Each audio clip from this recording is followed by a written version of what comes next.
I can hear it, but it's all good.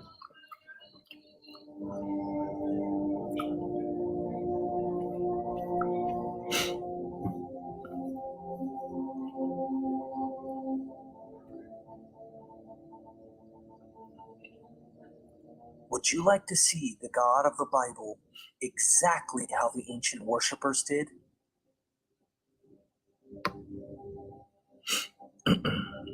We explore the origins and evolution of this divine figure central to ancient Israel.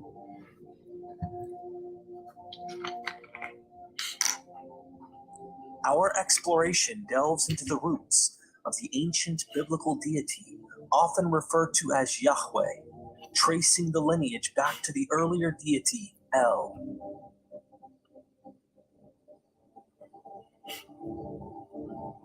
Through historical and archaeological insights, we bring to life the physical body of God that ancient worshippers understood.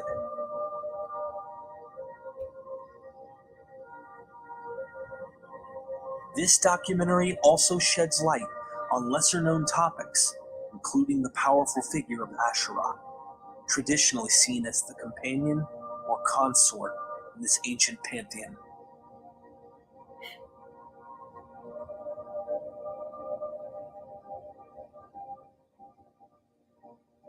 Join us as we unveil the secrets and mysteries of these ancient deities, set against the rich tapestry of the ancient Near Eastern world.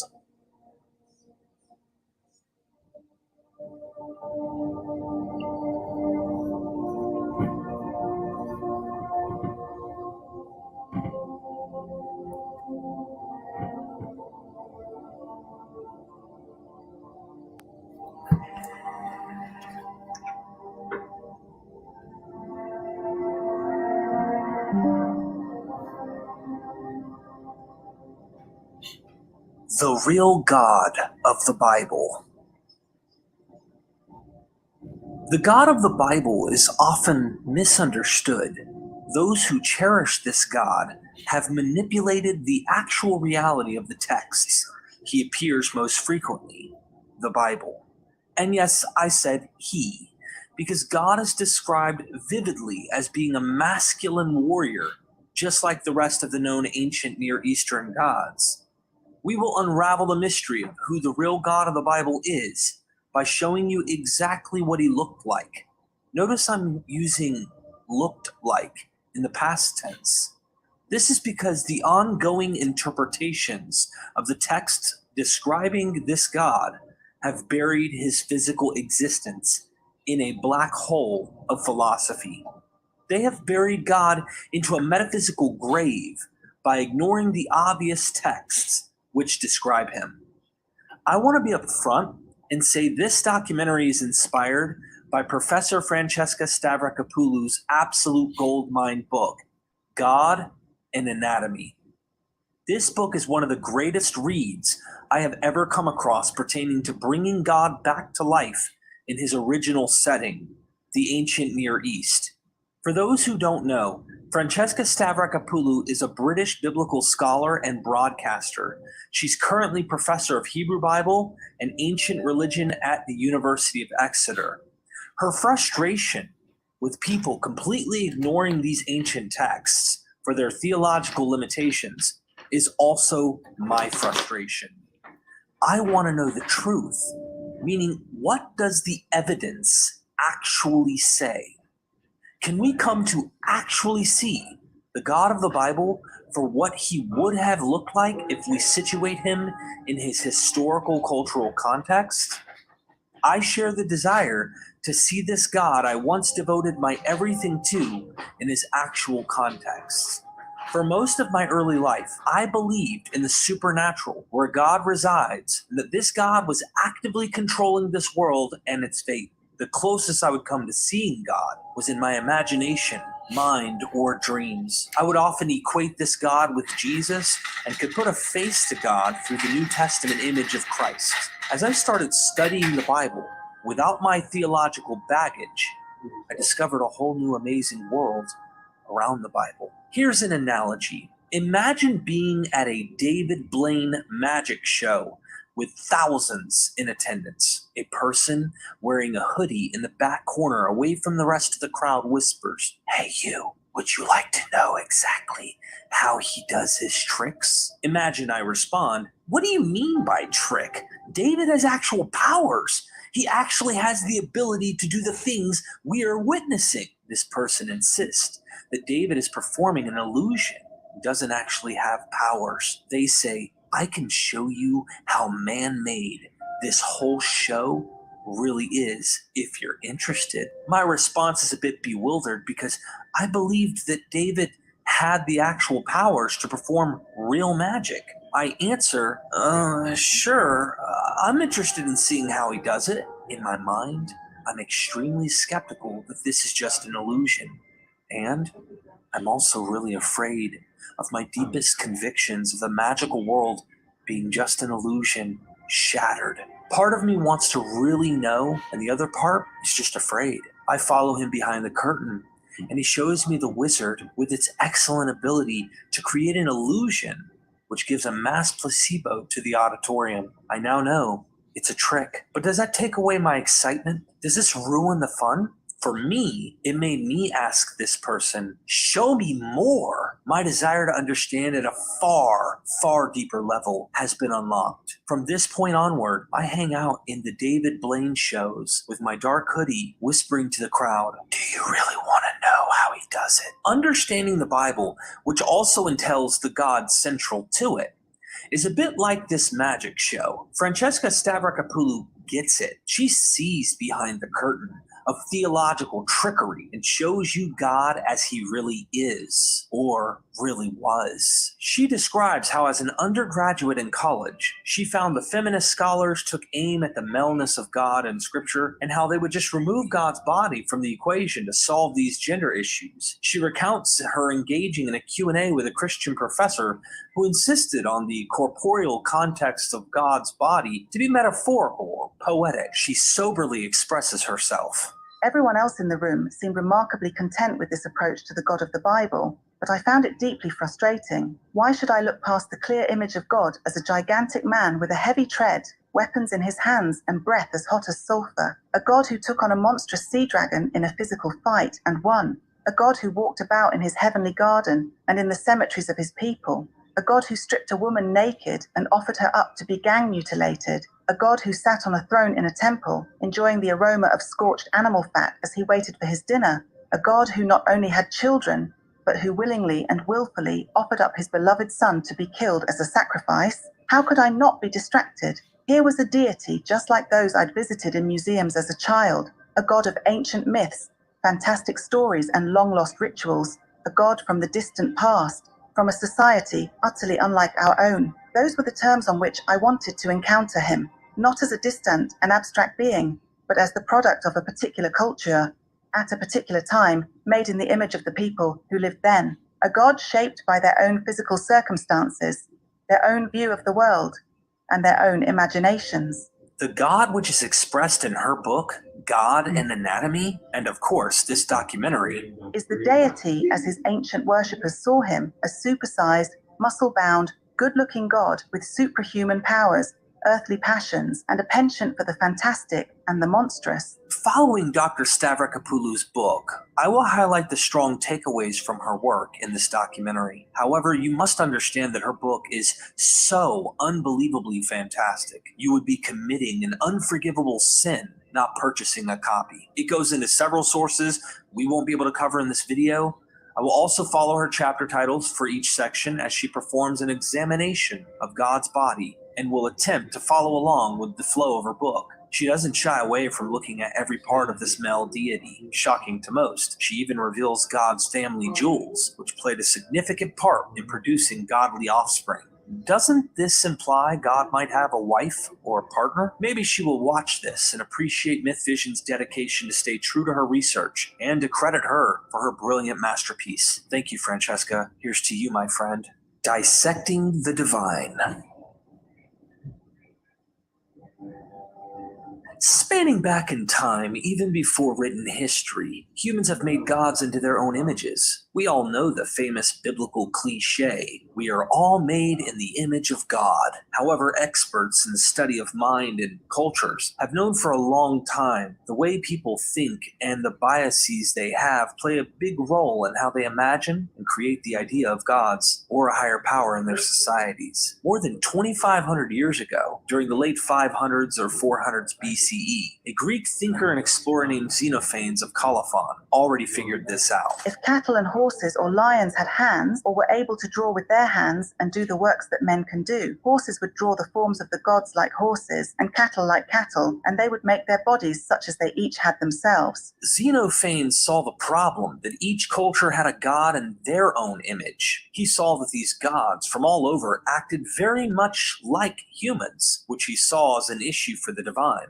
Looking at how Homer and Hesiod paint the gods as having committed acts unbefitting for the gods by stealing, committing adultery, and tricking each other. His philosophy led him to denounce gods being human-like by their actions, thoughts, or nature. He was also one of the earlier Greek poets and philosophers who can be credited in nudging things toward monotheism. Later, Greek minds like Plato, 429 to 347 BCE, and Aristotle, 384 to 322 BCE, and schools of thought carrying this torch, taught that the ultimate power that supports and creates everything in the universe doesn't have a physical form. It's an invisible, unseen force or mind that's completely different from the world we can touch and see. Most common folk still held the idea of the gods having bodies like us. These philosophical ideas would eventually have Jewish and Christian thinkers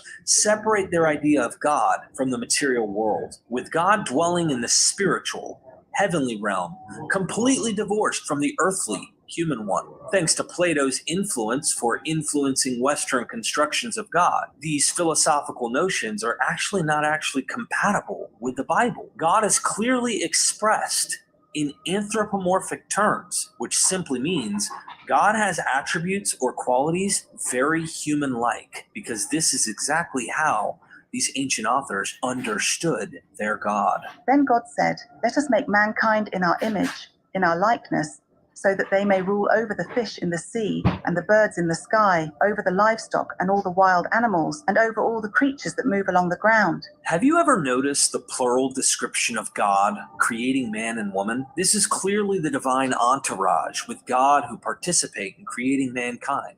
But most don't pay attention to the description of making man in God's image. At least most theologically minded believers. That is because man was made to look like the gods. Yes, that's right. According to Genesis, Adam and Eve were made to look just like God visually, which made humans superior to all other creatures. You might be shocked or skeptical, but a few chapters later, we get a closer description of what is implied by being made in the image of someone. When Adam had lived 130 years, he had a son in his own likeness, in his own image, and he named him Seth. Elsewhere, we see that divine statues are the visual likeness of the gods they represent. Genesis 1 creation was potentially written in the 5th century, drawing on older myths portraying a god named Yahweh who just ruled Jerusalem, but today is seen as the universal God. When this was written, Yahweh was chief deity among many gods similar to the Babylonian Marduk or Zeus from the Greek world. He was still centuries away from being seen as without a body. As Francesca says in the book, "Instead, he was just like any other deity in the ancient world. He had a head, hair, and a face, eyes, ears, a nose, and a mouth. He had arms, hands, legs, and feet, and a chest and a back. He was equipped with a heart, a tongue, teeth, and genitals. He was a god who breathed in and out. This was a deity who not only looked like a human, albeit on a far more impressive, glamorous scale, but who very often behaved like a human. He enjoyed evening strolls and hearty meals. He listened to music, wrote books, and made lists. He was a god who not only spoke, but whistled, laughed, shouted, wept, and talked to himself. He was a god who fell in love and into fights, a god who squabbled with his worshippers and grappled with his enemies, a god who made friends, raised children, took wives, and had sex. She expresses that this isn't something on some old clay tablets of mythologies about gods. This is the clear language of the Bible. This Bible is made of several books with various genres, with the first parts of the Bible being the Hebrew original called Tanakh by Judaism and Old Testament by Christians. The Tanakh was written between the 8th and 2nd centuries BCE in Judah. Judah was the areas we call today Palestine, Israel, Jordan, Lebanon, and western Syria. Judah was conquered by Assyria in the 8th century BCE, again by Babylon in the 6th century BCE, and was part of the Persian Empire in the 5th century BCE. Then they were brought into Alexandria when Alexander the Great brought the empire around 333 BCE. The biblical texts express these changes from political empire to the next, while giving fun stories of very ancient mythical and legendary heroes. It contains oracles claimed to come from various prophets, as well as poetry, ritual songs, prayers, and teachings. Absolutely none of these texts have made it down to us in their original form, with scribes recreating, making additions, revisions, all to reflect the interest of later generations. It's safe to say that the Torah and the remainder of the primary history portrayed God's special relationship with Israelites. These authors crafted a past for their heritage, giving them a unique identity. Much of the writings that discuss historical events should be taken with a grain of salt. While there is real events described in some of the material, non-biblical material has shown us the Bible's portrayal of past events should not be taken as reliable recorded history. Don't believe me? Well, take the 9th century BCE northern kingdom of Israel ruler named Omri. In the biblical texts, he is demoted and insignificant, with only a mention of founding Samaria. A stone monument set up by Mesha, the king of Moab, a place near ancient Israel, celebrates taking back large areas of land from Omri, king of Israel, and his follower, who had ruled over Moab for a long time. Records from Assyria, a powerful empire during the 9th and 8th centuries BCE, often refer to the kingdom of Israel as Omri land and its kings as sons of Omri, showing that Omri's influence lasted a long time. However, the writer of the books of Kings in the Bible downplayed or even hid how important Omri was. This is hinted at by a brief mention of the rest of the acts of Omri and the power that he showed. It's obvious the biblical authors had Jerusalem as their central focus, with the only legitimate worship of Yahweh. Problem was, there were several Yahweh temples in town, and these authors portrayed Judah's kings who closed them down as righteous. Archaeology has revealed an 8th century BCE southern Judah Yahweh fortress, another in the 5th century Egyptian island of Elephantine, as well as a 5th to 2nd century BCE Mount Gerizim site. Point being, the worship of Yahweh was not as centralized as these elite authors penned it to be in the Bible. The Hebrew Bible is so driven by ideology that it is often unreliable, living with the trauma of the Babylonian troubles leading into the Persian Empire, potentially starting the literary works we see today. During the Second Temple period, scribes and priests were successful and reworked old texts, creating new ones through the perception of exile, return, and restoration. Of course, the texts exaggerate that all Judahites experienced restoration, but reality shows only the elites, some of the higher classes, had even been deported to Babylonia, and the majority remained there in Judah. Many Judahites migrated to various locations like Egypt, Mesopotamia, and the Levant